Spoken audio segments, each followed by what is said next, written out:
पर क्या शतरंज के खिलाड़ी कहानी का हिंदी साहित्य के संदर्भ में भी एक महत्वपूर्ण स्थान है? इसका जवाब देने के लिए हमें आधुनिक काल से पूर्व रीतिकाल और उससे भी पूर्व भक्ति काल पर एक दृष्टि डालनी होगी। भक्ति काल में कबीर, नानक, रैदास, दादू दयाल, सुंदरदास, मलुकदास आदि संत कवियों ने जाति पाति का भेद, आडंबर और रूढ़ियों के विरोध में जनमानस को जागरूक करने के लिए काव्य रचना की, जिसका प्रभाव जनजीवन पर पड़ा। इसके बाद 17वीं सदी में हिंदी साहित्य में रीतिकाल का आरंभ हुआ, जिसमें साहित्य रचना राज दरबारों तक सीमित हो गई थी। इस समय कवियों को राज दरबारों में आश्रय प्राप्त था, जो राजाओं की चाटुकारिता में कविताएं लिखते थे। रीतिकाल में काव्य रचना ने जनजीवन को जागरूक करने की अपेक्षा दरबारी संस्कृति का रूप ले लिया।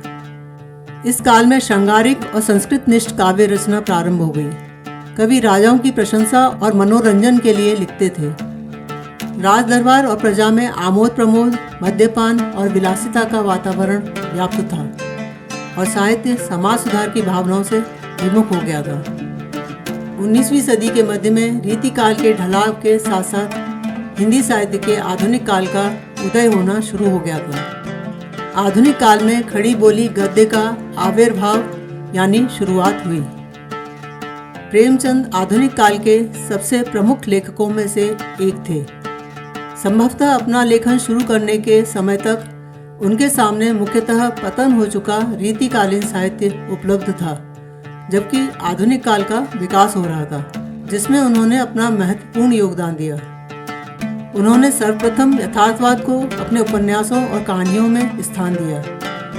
उनका यथार्थवाद तत्कालीन राजनीतिक, सामाजिक, आर्थिक परिस्थितियों से प्रभावित तो था ही, पर वह अपने साहित्य में पूर्ववर्ती सामाजिक राजनीतिक परिस्थितियों पर भी टिप्पणी करते थे। प्रेमचंद के साहित्य में कथा शिल्प और कथा वस्तु दोनों में ही तत्कालीन सामंतवादी समाज पर तीखी टिप्पणी तो देखने को मिलती ही थी, पर इस कहानी में साहित्य के संदर्भ में भी एक अहम पहलू निकलकर सामने आता है। प्रेमचंद ने शतरंज के खिलाड़ी द्वारा समाज से कटे हुए रीतिकालीन साहित्य का एक यथार्थवादी विकल्प प्रस्तुत करने की चेष्टा भी की है।